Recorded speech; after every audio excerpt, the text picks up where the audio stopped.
Baiklah, transisi epidemiologi gizi. Epidemiologi telah berkembang dan diakui sebagai cabang ilmu tersendiri termasuk di Indonesia. Epidemiologi gizi dapat dipandang sebagai bagian ilmu gizi maupun ilmu epidemiologi tersebut. Epidemiologi gizi mempelajari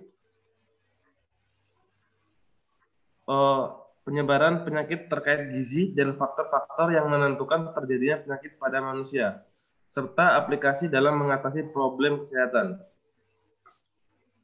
Kemudian transisi epidemiologi merupakan suatu pola perubahan penyakit dalam masyarakat di mana akan terjadi pergeseran pola penyakit dan pola sebab kematian dalam masyarakat dengan menurunnya angka penyakit menular tertentu dan meningkatnya angka berbagai penyakit tidak menular. Dengan semakin berkembangnya kehidupan sosial masyarakat, penyakit dan status kesehatan mulai dirasakan bukan lagi merupakan masalah perorangan atau keluarga, melainkan telah menjadi masalah yang erat hubungannya dengan kehidupan sosial masyarakat dan keadaan lingkungan. Maka para pakar ilmu kemasyarakatan secara bersama-sama mengembangkan suatu disiplin ilmu yang akhirnya terkenal dengan ilmu kesehatan masyarakat. Salah satu contohnya ya transisi epidemiologi gizi ini. Kemudian selanjutnya transisi epidemiologi dalam bidang gizi. Tadi transisi epidemiologi.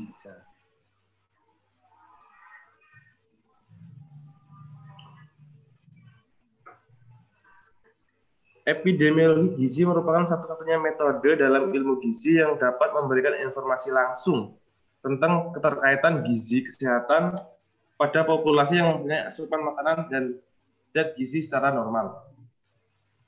Pergeseran pola penyakit dari penyakit infeksi ke penyakit non-infeksi atau degeneratif adalah akibat terjadinya pergeseran pola makan dan pola hidup.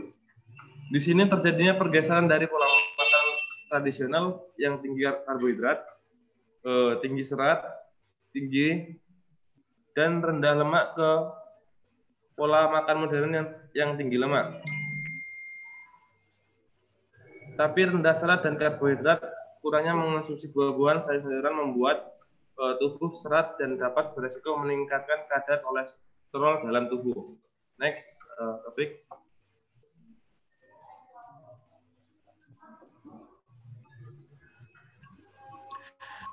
Faktor-faktor yang mempengaruhi transisi epidemiologi gizi. Berdasarkan analisis kecenderungan kesehatan secara nasional atau Badan Litbangkes tahun 1996, Indonesia saat ini sedang mengalami transisi epidemiologi. Selain itu dikatakan pula oleh Wilopo 1995 bahwa Indonesia saat ini sedang mengalami polarisasi epidemiologi. Penyakit-penyakit degeneratif mulai menunjukkan peningkatannya. Penyebab kematian di daerah perkotaan dan pedesaan juga menunjukkan pola yang berbeda. Dominasi penyakit infeksi dan kelainan gizi yang mengakibatkan status gizi buruk sebagai penyebab kematian masih terlihat di daerah pedesaan. Sebaliknya penyakit pembuluh darah jantung, degeneratif, penyakit kronis, dan kecelakaan menunjukkan angka yang cukup tinggi sebagai penyebab kematian di daerah perkotaan. Yang pertama, peningkatan sosial ekonomi. Adanya persiapan untuk globalisasi dan pengaruh kemajuan teknologi menyebabkan banyaknya makanan kurang berserat dalam bentuk fast food yang menyerbu pasar Indonesia baik di kota besar maupun sekitarnya. Persiapan globalisasi dan pengaruh informasi menyebabkan peningkatan perilaku tidak sehat yang akan banyak berpengaruh pada manusia di masa mendatang, terutama penduduk di perkotaan. Yang kedua, kesibukan kerja. Stres dan kurang kesempatan berolahraga, lingkungan kerja yang kurang sehat akan mempengaruhi pula keadaan kesehatan pada calon pralansia dan lansia.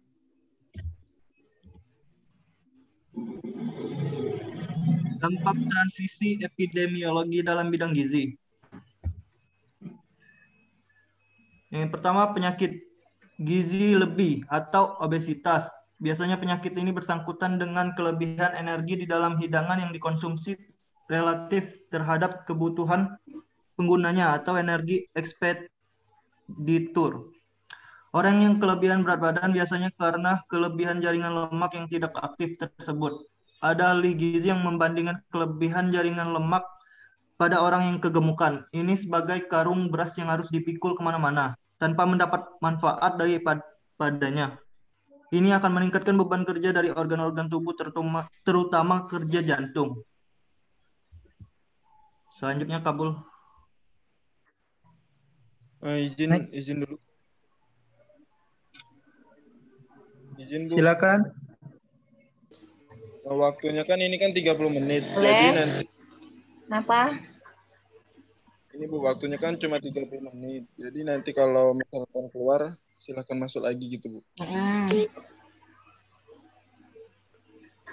Oke, lanjut. Ya. Terima kasih. Lanjut. Sama-sama. Ya, penyakit gizi kurang atau malnutrition, undernutrition. Penyakit ini sering dijadikan satu kelompok dan disebut penyakit gizi. Salah atau malnutrition. Pada penyakit gizi salah. Kesalahan pangan terutama terletak dalam ketidakseimbangan komposisi hidangan. Pada penyakit gizi lebih, susunan hidangan mungkin seimbang. Hanya kuantum keseluruhannya tidak mencukupi kebutuhan tubuh. Penyakit gizi salah satu terutama diderita oleh anak-anak yang sedang tumbuh pesat. Ialah yang disebut kelompok anak balita bawah 5 tahun yang menonjol kurang. Pada kondisi ini ialah kurang kalori dan kurang protein. Sehingga disebut penyakit kurang kalori dan protein atau KKP. Atau KKP. Nama asingnya ialah protein kalori malnutrition atau PCM atau akhir-akhir ini disebut protein energi malnutrition atau PEM. Lanjut.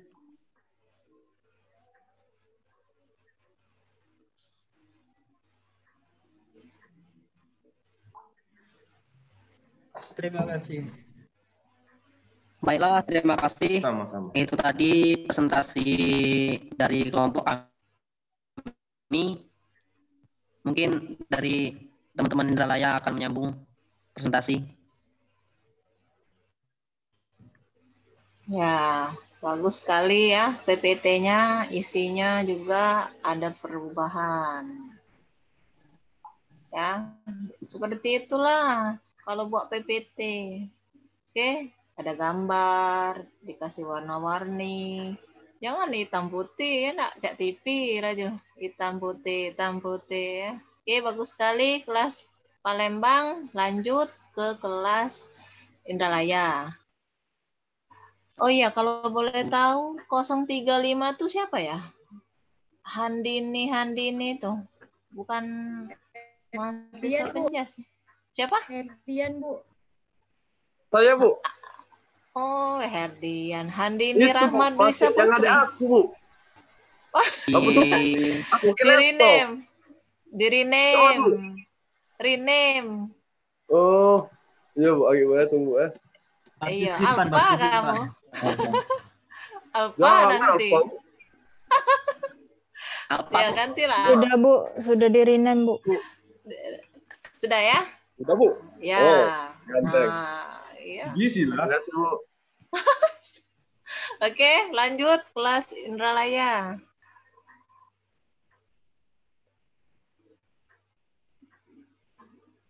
Bu Hartati ada nggak ya? Bu Tati. Tasya, Belum ada, Bu. Bu Hartati ada nggak? Belum ada, Bu. Belum ya? Belum ada, Bu. Ya udah, nggak apa-apa. Nah, apakah ini hitam putih atau berwarna? Coba lihat ini sekali lewat. Oke.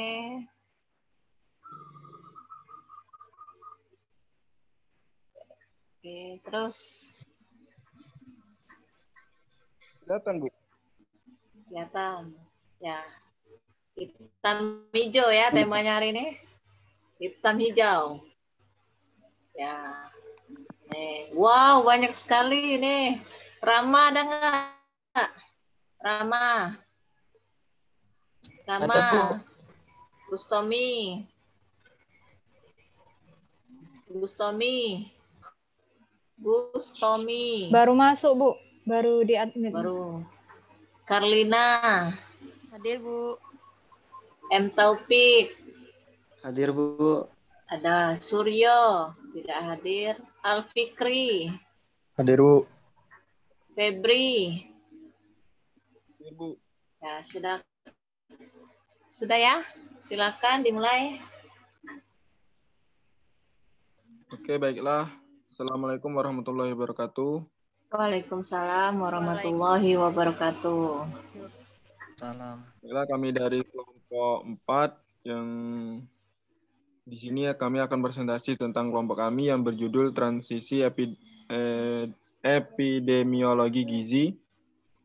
Yang presentasi pertama akan dijelaskan oleh Saudara Rama. Kepada Rama kami persilahkan. Rama. Ya.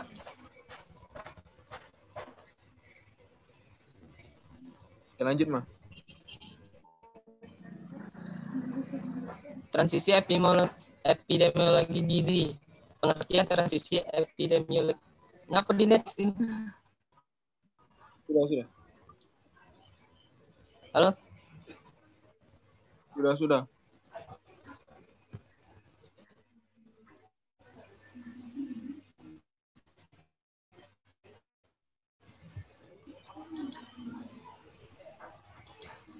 Halo? Halo. Lanjut, Ma. Ada kok suaranya.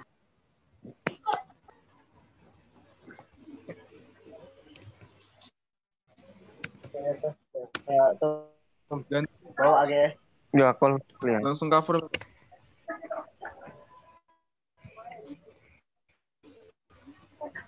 Nah, ini aja langsung. Karlina. Ini saja. Yang pertama yaitu transisi epidemiologi gizi. Pengertian transisi epidemiologi gizi. Transisi memiliki dua pengertian menurut Orman, yaitu interval waktu yang dimulai dari dominasi penyakit menular dan diakhiri dengan dominasi penyakit tidak menular sebagai penyebab kematian.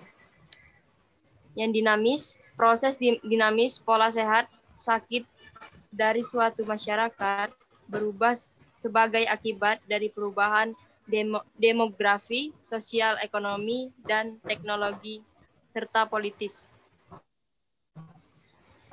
Yang kedua, transisi epidemiologi gizi adalah suatu pola perubahan penyakit dalam masyarakat di mana akan terjadi pergeseran pola penyakit dan pola sebab kematian dalam masyarakat dengan menurunkan angka penyakit menular tertentu dan meningkatnya angka berbagai penyakit tidak menular. Yang ketiga, pergeseran pola penyakit. Pada abad ke-19, terutama berhubungan dengan perubahan suatu status sosial, ekonomi, dan menjelang abad ke-20 berhubungan dengan upaya pemberantasan penyakit terlepas dari status sosial ekonomi, serta menjelang abad ke-21 berhubungan dengan modernisasi dan lifestyle.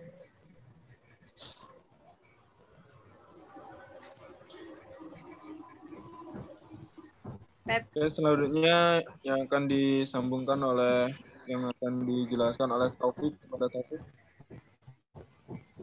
Baiklah. D. Teori transisi epidemiologi gizi. 1. Sejarah perubahan pola morbiditas dan mortalitas. 2. Penyakit kausa utama kematian. 3. Infeksi. Agen mikroorganisme dan kemampuan transmisi. Contoh, campak. 4. Kronik atau degeneratif, yaitu karena penuaan, gaya hidup, atau olahraga, nutrisi, lingkungan, racun, dan lain-lain, atau Omron 1971. Mekanisme transisi epidemiologi. Mekanisme terjadinya transisi epidemiologi sebagai berikut. 1. Penurunan fertilitas yang akan mempengaruhi struktur umur. 2. Perubahan faktor risiko yang akan mempengaruhi insiden penyakit. 3. Berpengaruh pada probabilitas menjadi sakit karena perubahan ini berpengaruh pada macam-macam tipe risiko. 4. Hubungan modernisasi dengan risiko kesehatan. F. Faktor-faktor yang mempengaruhi transisi epidemiologi gizi. Persiapan sosial ekonomi. Adanya persiapan untuk globalisasi dan pengaruh kemajuan teknologi menyebabkan banyak makanan kurang berserat dalam bentuk fast food. Kesibukan kerja atau stres, kurangnya olahraga, lingkungan kerja yang kurang sehat akan mempengaruhi pula keadaan kesehatan pada calon pralansia dan lansia.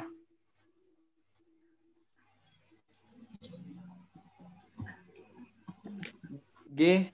Dasar teori transisi EVID. Sekuensi perjalanan sejarah Eropa. Pergeseran pola penyakit dan kematian secara signifikan posisi 3 abad. 10 posisi 3 abad.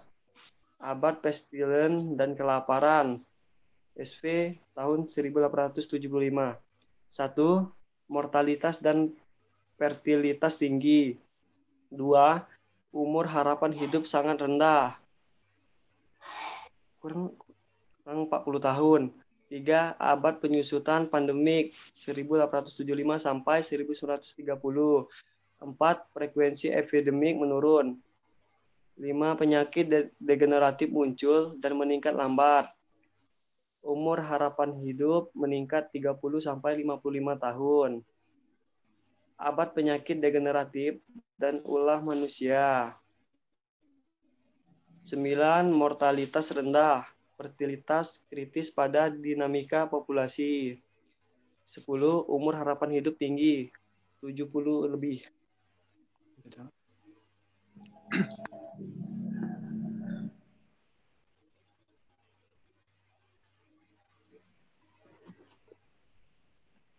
Oke, baik. Itulah tadi penjelasan dari kelompok kami. Ini lanjut pertanyaan ya, Bu? Ya, lanjut saja ke pertanyaan. Lingga, Tasya. Lingga. Tasya Lingga. Oh iya. Tasya Lingga. Halo, nanti upload tugas ya di e-learning. Siap, Bu. Pak. Tasya Lingga. Tasya Baiklah, kami dari kelompok Palembang mempersilahkan teman-teman untuk bertanya. Tasya Lingga. Ya, Lingga. Oh, Tasya duluan, Tasya. Baiklah, terima kasih Saudara Lingga. Baik, perkenalkan nama saya Anastasia Andayani dari kelas Palembang. Di sini saya ingin bertanya, di Indonesia sendiri ini bagaimana sih transisi epidemiologinya? Contohnya tuh seperti apa? Bisa tolong dikasih tahu. Terima kasih. Oke, terima kasih Tasya. Bagaimana beserta contohnya ya, Tasya? Iya. Oke. Selanjutnya Thomas Anjas. Ya. Baik, Silakan, perkenalkan nama saya Thomas Anjas Kristianto. Saya ingin menanya kepada kelompok kelas Palembang. sih latar belakang munculnya transisi epidemiologi ini?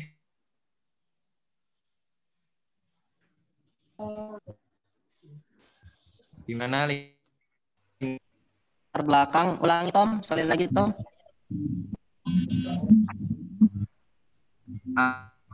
Apa latar belakang munculnya transisi epidemiologi ini? Oke, terima kasih Thomas, bisa dimengerti. Selanjutnya, apakah ada teman-teman yang ingin bertanya?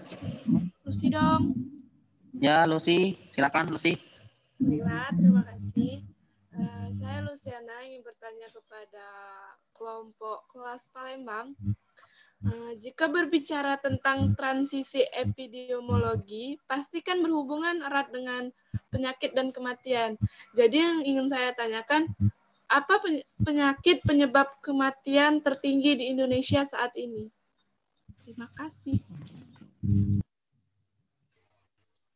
Penyakit yang tertinggi di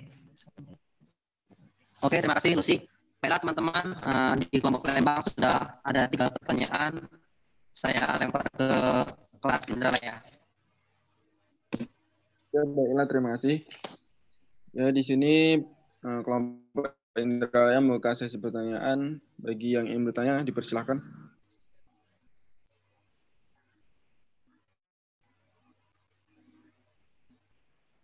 Kelompok Indralaya ataupun Palembang yang ingin bertanya, silahkan untuk pertanyaan yang diserahkan oleh kelompok Indralaya.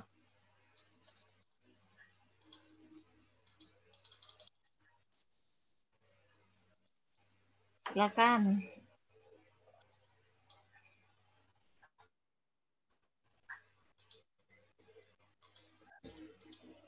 Ayo yang ingin bertanya dipersilahkan. Baik, rekan-rekan yang mau bertanya dipersilakan untuk kelompok kami.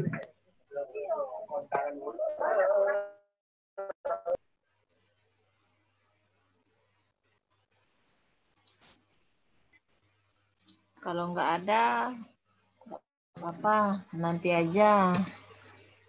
Nggak ada yang bertanya?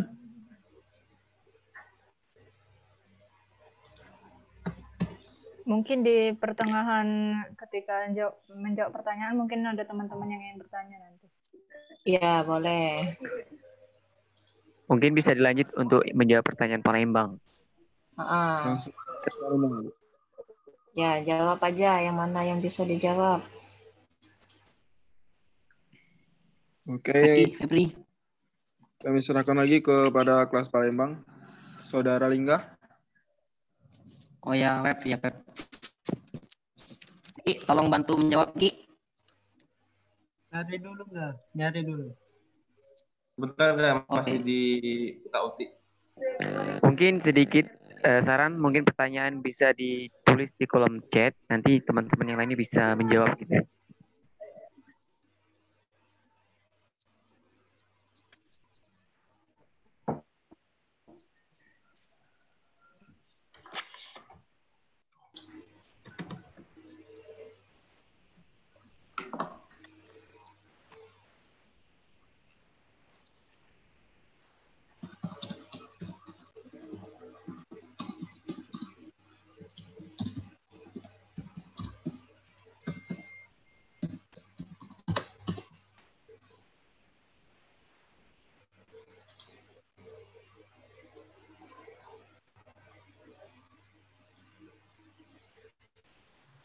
Ada yang terkendala membuka e-learning?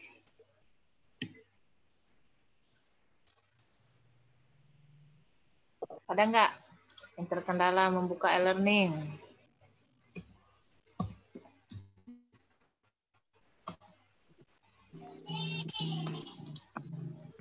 Halo. Halo, ya Bu. Ya Halo Bu, sepertinya lancar dari kelas Palembang Bu. Iya, Ibu juga bisa ini buka di e-learning.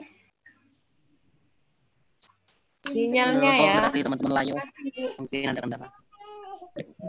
Mungkin Bu yang untuk e-learning itu ada nggak yang sudah pengabsen, Bu. Siapa saja yang sudah absen di e-learning, Bu? Mungkin kalau yang bisa ini, Bu, kalau bisa dikasih tahu, kalau enggak apa-apa, Bu. Boleh. Sambil nunggu ya.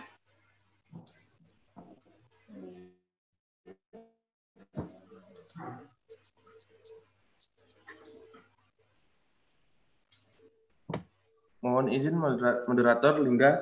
Oh iya, silakan Eki. Silakan. Saya ingin mencoba menjawab pertanyaan dari saudari Luciana Marwah. Yaitu pertanyaannya, penyakit dengan penyebab kematian tertinggi di Indonesia. Menurut data Riset Kesehatan Dasar Kedes tahun 2019, ada 5 jenis penyakit yang memerlukan perhatian khusus di Indonesia dalam artian dengan tertinggi. 1, penyakit hipertensi atau darah tinggi.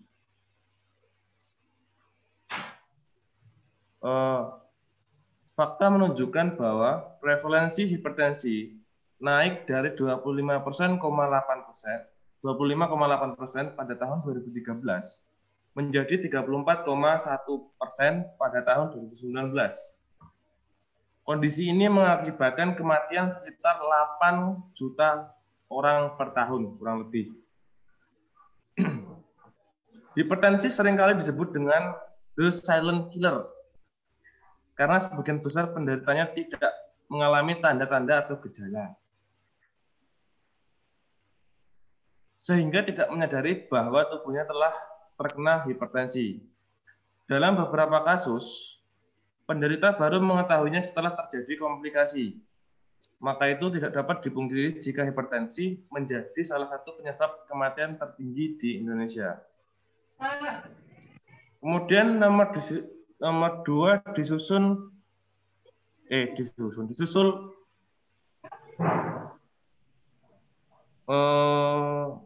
sebentar. Kemudian nomor 2 adalah diabetes mellitus. Ancaman penyakit diabetes mellitus ini sangat berbahaya karena prevalensinya penyakit ini naik dari 6,9% menjadi 8,5% per tahun 2018. Kondisi ini membuat harapan hidup berkurang 5 hingga 10 tahun. Masyarakat perlu berhati-hati agar tidak terkena diabetes mellitus, karena komplikasi yang ditimbulkan akibat penyakit ini mampu berdampak buruk bagi fungsi mata, jantung, ginjal, kulit, saraf, hingga saluran pernapasan. Nomor 3 ada stroke. Pada tahun 2019, prevalensi stroke naik dari 7% menjadi 10,9% pada tahun 2019. Walaupun kasus stroke sering ditemukan pada kelompok usia 45 sampai 75 tahun, stroke juga dapat ditemukan pada kelompok usia 15 sampai 24 tahun di Indonesia. Jadi hati-hati para pemuda. Kemudian ada gagal ginjal kronis. Sebanyak 30.554 pasien aktif menjalani dialisis pada tahun 2015. Sebagian besar jumlah tersebut adalah penderita gagal ginjal kronis. Keterlambatan deteksi dan penanganan terhadap penyakit ini membuat prevalensi kematian cukup tinggi. Kemudian yang terakhir ada kanker. Bukan kantong kering, kanker penyakit. Saat ini kanker menjadi penyakit tidak menular penyebab kematian yang cukup tinggi. Data prevalensi penyakit ini naik dari 1,4% menjadi 1,8% pada tahun 2019. Merokok ya, pemuda ini, menjadi faktor risiko utama yang menyebabkan 20% kematian akibat kanker. Dan 70% kematian akibat kanker paru-paru di dunia. Baiklah, itulah 5 penyakit yang menyebabkan kematian tertinggi di Indonesia saat ini.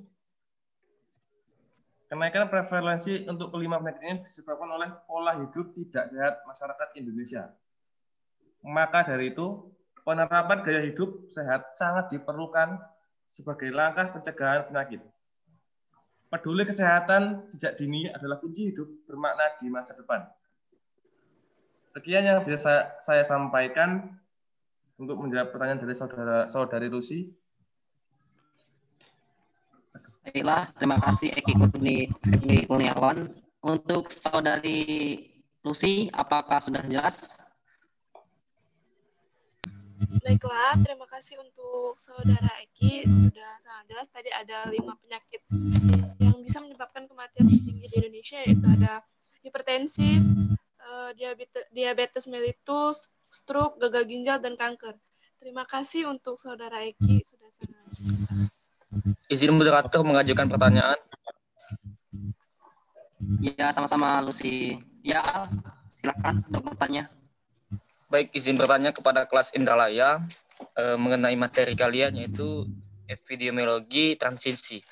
Di sini saya akan menanyakan, perkenalkan, nama saya Almeragi dari kelas Indralaya.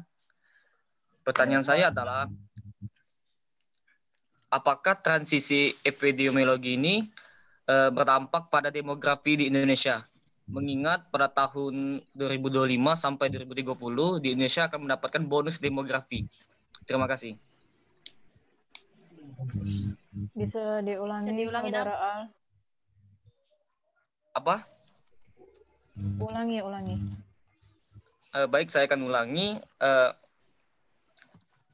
Transisi epidemiologi apakah berdampak pada demografi di Indonesia? Mengingat pada tahun 2025 nanti sampai 2030 Indonesia akan mendapatkan bonus demografi. Terima kasih.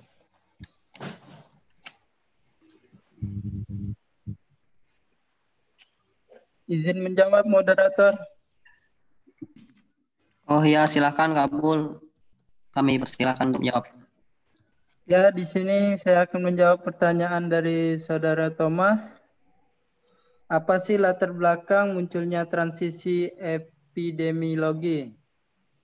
Ya, mungkin munculnya transisi epidemiologi adalah sebagai salah satu jurusan pokok dalam bidang kesehatan masyarakat yang telah berkembang sedemikian rupa sehingga dengan kemampuannya dalam analisis permasalahan, analisis faktor penyebab dan hubungan sebab akibat dalam proses timbulnya masalah serta gangguan kesehatan dalam masyarakat, telah digunakan untuk mengatasi sebagai masalah kesehatan dalam masyarakat dan telah berhasil mengangkat derajat kesehatan masyarakat ke tingkat yang lebih baik sekarang ini. Baiklah, sekian jawaban dari saya. Apakah bisa diterima?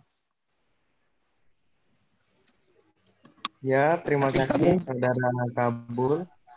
Mungkin ada teman-teman yang ingin menambahkan.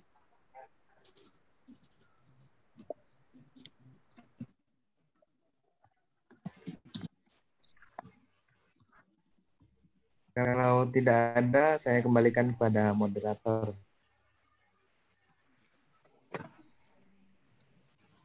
Terima kasih Saudara Kabul telah menjawab pertanyaan dari Thomas, dan terima kasih Thomas sudah jelas. Izin menjawab, moderator. Ya, silakan Taufik Rohman. Baik, saya akan menjawab pertanyaan dari saudari Anastasia Handayani. Pertanyaannya tadi, di Indonesia ini sendiri bagaimana transisi epidemiologi tersebut? Coba jelaskan seperti apa contohnya.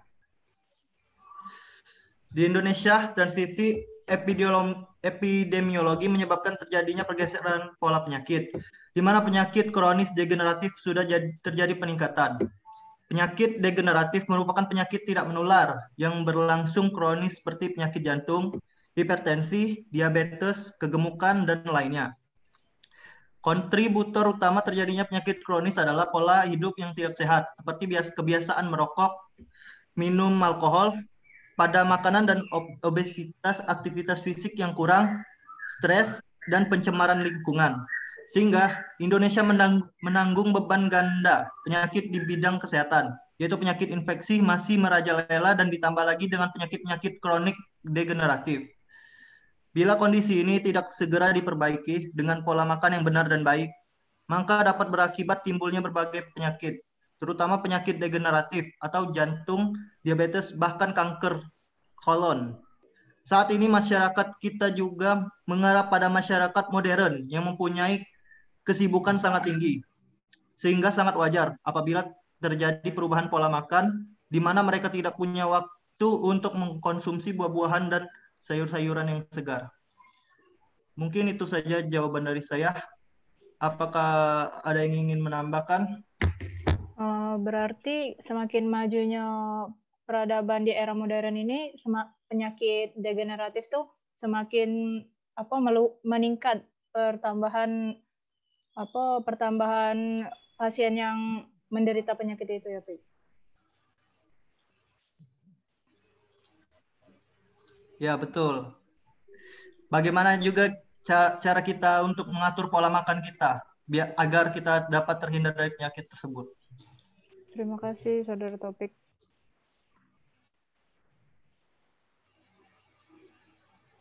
Terima kasih, Saudari Tasya.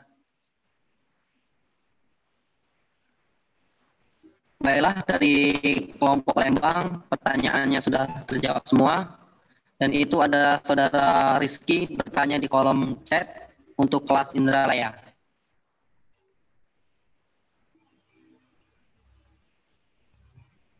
Saya kembalikan kepada Febri. Oke, baiklah. Terima kasih untuk Saudara Lingga.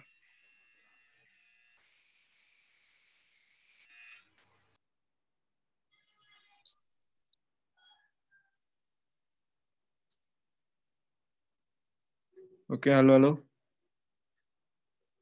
Suara saya kedengaran nggak? Kedengaran? Bisa. Oke.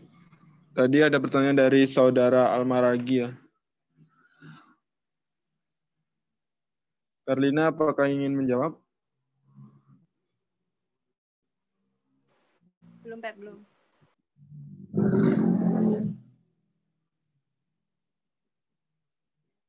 Karlina. Belum, Pep. Oke. Bentar. Ini ada pertanyaan dari Saudara Rizky.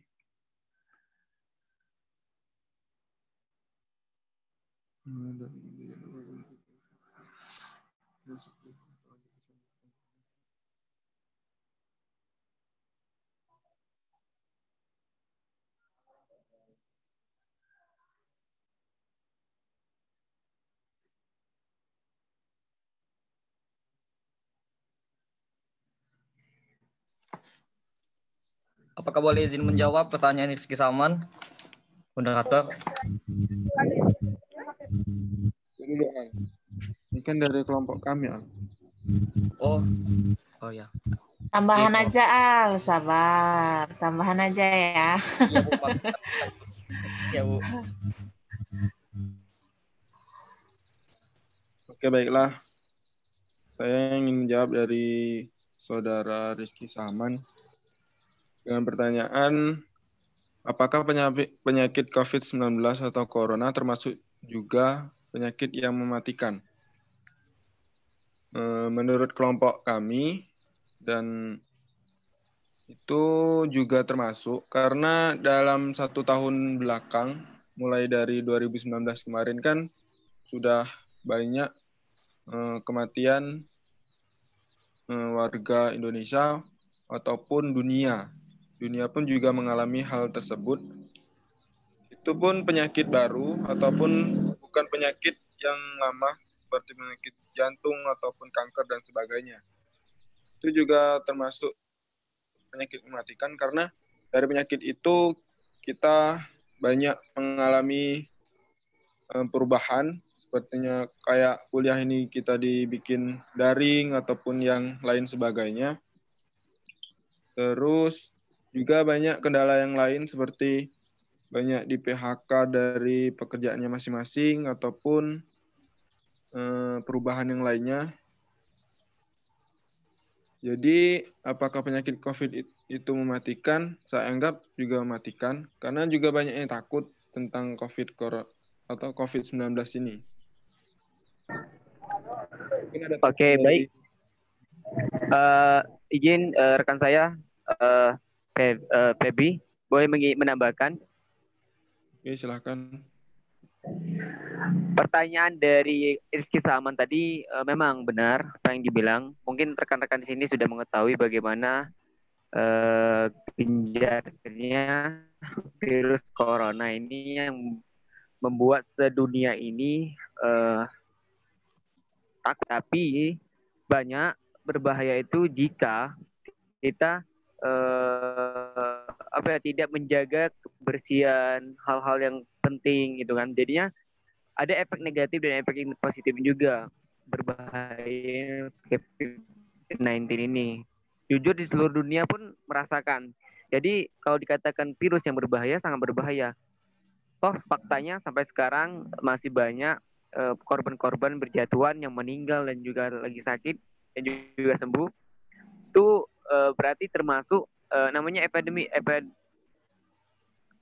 kan. Berarti seluruh negara dunia penyakit tersebut gitu. Maka dari itu, dari kesimpulan yang dapat kita simpulkan bahwasan ya penyakit ini sangat berbahaya. Mungkin dari situ pendapat dari saya dan juga rekan-rekan sekalian. Terima kasih. Izin menambahkan. Oke, silakan. Oke, pertanyaan tadi sangat bagus gitu. Tapi agak sedikit berbeda dengan teman-teman sekalian gitu.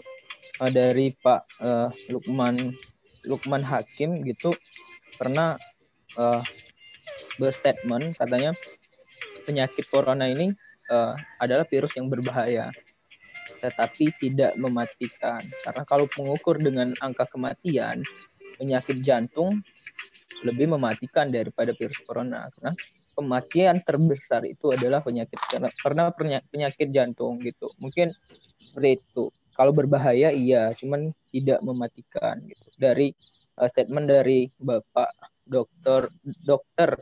Lukmanul Hakim gitu. Terima kasih. Baik, izin menambahkan. Ya. Terima kasih atas waktunya. Teman-teman tadi sudah banyak sekali menambahkan. Di sini saya akan menambahkan hanya sedikit. Sebelum saya menjawab apakah pandemi itu berbahaya, sebelum itu ada tingkatan penyakit yang ada di dunia ini. Yang pertama itu wabah penyakit. Nah, satu wabah ini terjadi pada suatu komunitas tertentu. Yang terjadi pada komunitas seperti kelompok-kelompok itu yang dinamakan wabah. Yang kedua adalah epidemi. Nah, epidemi adalah penyakit yang menyerang untuk suatu wilayah. Saya contoh saja untuk wilayah Jawa atau wilayah Sumatera. Yang ketiga adalah pandemi. Nah, pandemi adalah suatu penyakit yang menyebar seluruh wilayah Asia ataupun dunia. Apakah berbahaya? Saya sudah mencari berbagai data, berbagai berita. Ada yang mengatakan bahwa virus corona COVID-19 ini adalah teori konspirasi. Apakah itu betul atau tidak, saya hanya bisa membacanya. Ada juga yang mengatakan bahwa virus corona ini adalah suatu konspirasi yang hanya ingin untuk mengkagetkan dunia. Dan ada yang fakta yang mengatakan juga bahwa virus ini berbahaya. Tetapi kalau kita melihat secara fakta di lapangan, di Indonesia saja banyak terjadi kematian yang diakibatkan virus corona ini tersebut. Tapi saya menyimpulkan bahwa virus ini sangat berbahaya. Karena kenapa? Ini menyerang sistem pernapasan yang dimana penularannya sangat cepat, baik itu bisa melalui udara maupun dan lain-lain. Mungkin itu sedikit tambahan dari saya. Terima kasih. Oke, terima kasih kepada Saudara Al dan rekan-rekan lain yang sudah menambahkan. Kembali kepada Rizky Saman, apakah sudah jelas?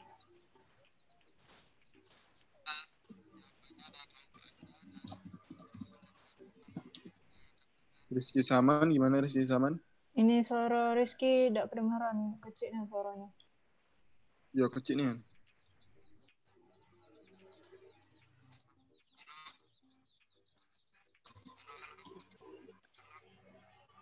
Masih tidak kedengaran, Ki.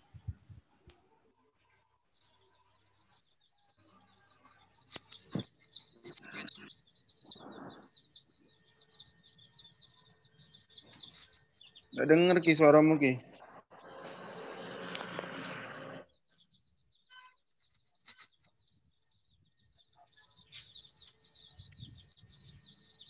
Oh, sinyalnya Rizky.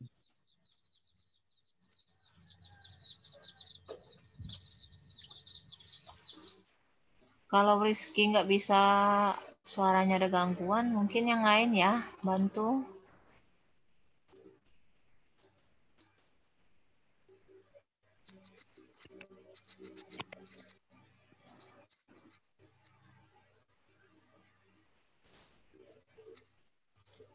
Lanjut pertanyaan Alma lagi atau gimana nih Bu? Lanjut aja. Oke, rekan-rekan yang lain apakah ada yang ingin menjawab? Pada Saudara Gustami, Karlina. Baiklah, Pep, jawab pertanyaan dari Al. Oke, kepada Saudari Karlina, saya persilakan. Pertanyaannya, apakah transisi epidemiologi berdampak pada demografi di Indonesia? Jadi, demografi berakibat adanya urbanisasi, industrialisasi, meningkatnya pendapatan, tingkat pendidikan, dan teknologi kesehatan dan kedokteran di masyarakat. Hal ini berdampak adanya perubahan yang terjadi pada transisi epidemiologi, yaitu perubahan pola kematian, infeksi, angka fertilitas total, umur harapan hidup penduduk, dan meningkatnya penyakit tidak menular atau penyakit kronik. Gimana, Al? Pada Saudara Al. Baik, terima kasih atas jawabannya. Saya paham, ada teman-teman yang ingin menambahkan, silakan. Saya kembalikan kepada moderator. Oke, baiklah. Terima kasih Saudara Al. Mungkin ada tambahan dari yang lain ataupun tanggapan dari yang lain, dipersilakan. Pertanyaan lagi kan, Pep? Sudah habis. Cuma 2 kan?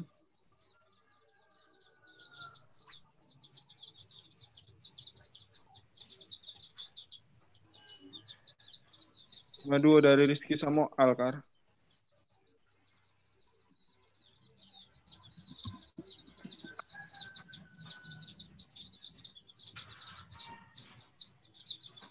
Sekali lagi, apakah ada tambahan dari yang lain? Sudah?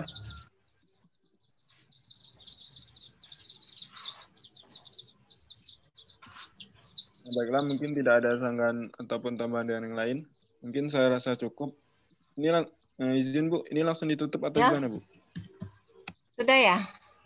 Ya Bu.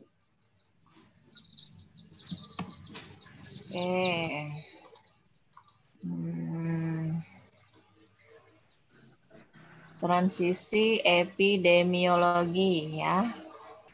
Tadi yang bertanya, pertanyaannya sudah bagus, yang menjawab serta yang menambahkan. Untuk transisi epidemiologi ya, kita harus tarik benang merahnya dulu. Epidemiologi gizi itu apa? Ya kan? Nah, epidemiologi ini ya namanya transisi dulu kan, transisi epidemiologi. Transisi adanya pergeseran atau perubahan, arti dari transisi. Ya, epidemiologi itu bisa diartikan adanya perubahan dalam kebiasaan juga. Epidemiologi ya, kehidupan sosial masyarakat. Nah, masyarakat kota dan masyarakat desa itu berbeda ya kebiasaannya, seperti itu. Mungkin yang di desa itu makan makanannya khususnya ya banyak yang memanfaatkan masak sendiri, sayur-sayuran. Iya Bu, masih terus alami. Masih alami, kemudian apa namanya, nanam cabai sendiri. Jadi kan tahu yang dimakan itu yang hasil tanaman sendiri, sayur-sayurannya juga nanam sendiri, ya Iya, kan? Bu. Tahu Kemudian asal-usulnya dari mana, Bu? iya, kayak gitu.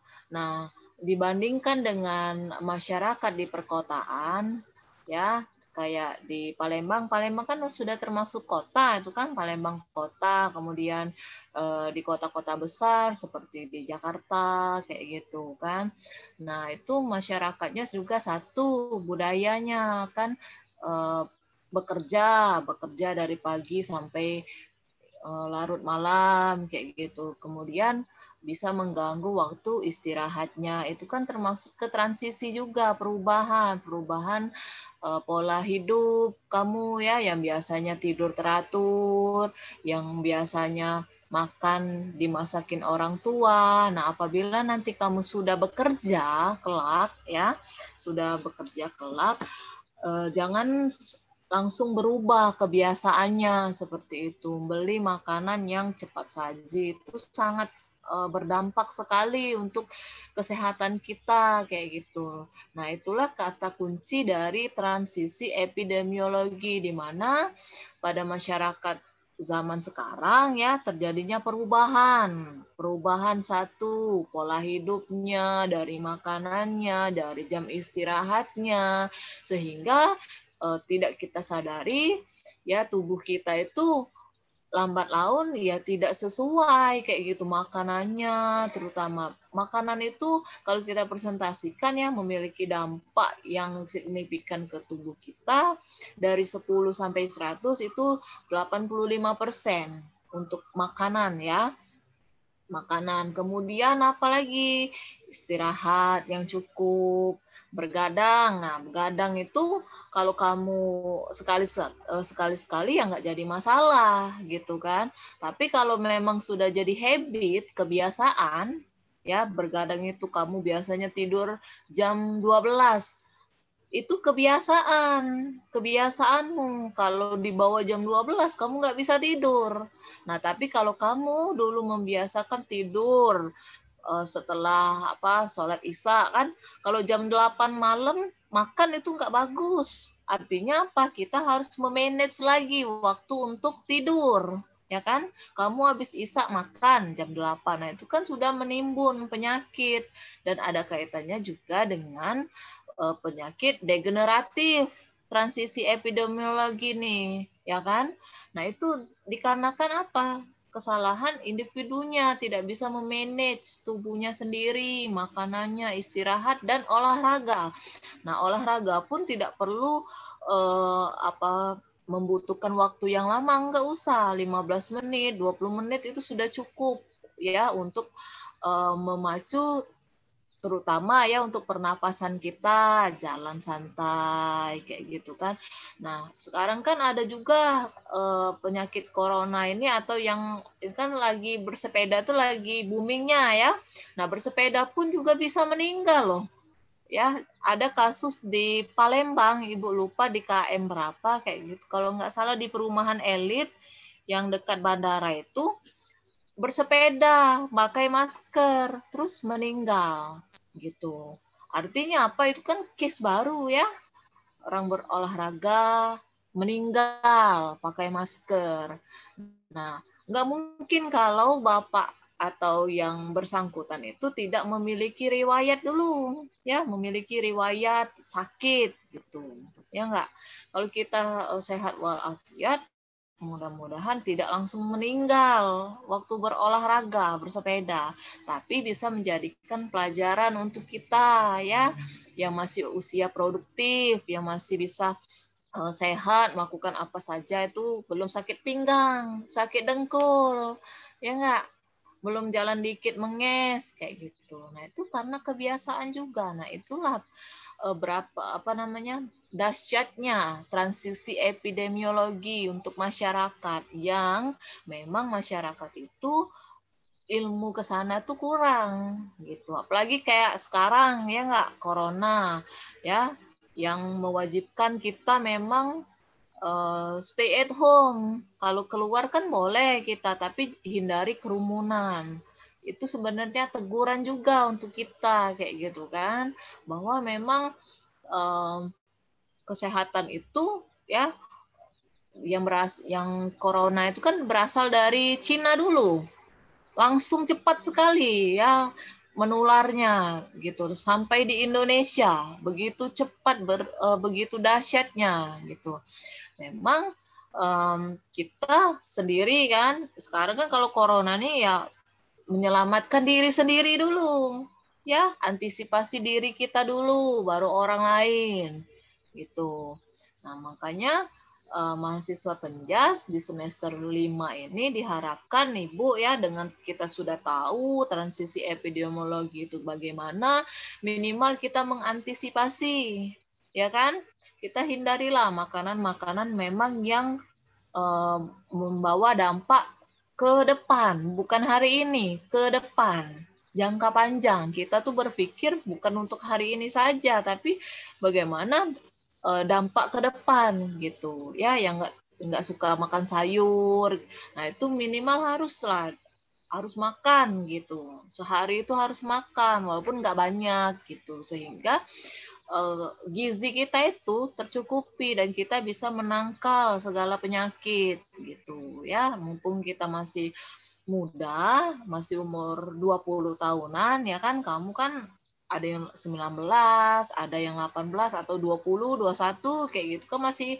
usia yang masih produktif gitu ya, memang masih bisa memilah. Kalau kita sudah usia 30 tahun ke atas, artinya apa? Kebiasaan kita di masa lalu ya tidak bisa kita sesali. Benar nggak?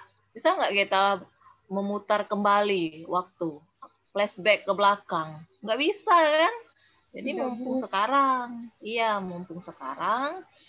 bisa kita perbaiki pola hidup kita, pola makanan kita, istirahat kita, waktu berolahraga juga kayak gitu. Kalau takut di rumah kayak gitu, kan bisa sit up, push up, kan apa, nyapu, ngepel, itu kan aktivitas gerak. Jangan sampai kita males di rumah saja. Gitu ya. Nah, untuk masalah penyakit yang COVID-19, memang benar cepat sekali ya penularannya melalui udara, ya kan? Nah, masker kan sekarang nggak bisa kita yang pakai scuba, ya nggak? Scuba itu sudah dilarang kan? Alangkah baiknya memakai masker kain, gitu, masker kain. Masker juga kalau yang beli yang kayak siapa, Tasya kan, ada kan jualannya, itu kan nggak bisa dipakai berapa, minimal kan sehari tuh sekali pakai tuh. Iya Bu, benar Bu. Wah, ganti, walaupun dicuci itu nggak bagus kalau yang seperti Tasya itu kan. Tapi kalau yang kain kita bisa cuci, kita keluar dari rumah kita cuci langsung bisa gitu ya. Nah itu juga usia yang lansia cepat sekali kan menularnya ya. Nah, hati-hati gitu. Kita juga yang masih muda juga cepat gitu COVID-19 ini. Ya, sampai sekarang pun sudah beberapa, hampir setengah tahun ya COVID-19 ini. Bagaimana kita? Kalau kita pasrah kan, minimal kita tahu, oh cara kalau kita keluar apa yang kita lakukan seperti itu. Kalau beli di luar ya kan jangan makan di tempat gitu kalau bisa, kalau memang nggak mau masak gitu kan, kalau malas. Cuman ya memang lebih higienis kalau kita masak di rumah ya gitu. Terus untuk yang ini ya, yang tadi kan sudah tuh ada dampaknya juga, sudah dampaknya ya masih memang kita tuh ada kaitannya dengan penyakit degeneratif ya, obesitas gitu, penyakit gizi lebih, terus ada juga penyakit gizi kurang. Ibu, terus ini ada ya Bu Tati mau masuk Bu. Ya nggak apa-apa ya. Jadi memang sudah bagus sekali kelas Indralaya dan kelas Palembang memberikan materinya ya, Terus PowerPoint-nya. Nah, PowerPoint-nya sudah ada perubahan. Walaupun hitam hijau, yang satunya bagus gitu. Ya. Oke.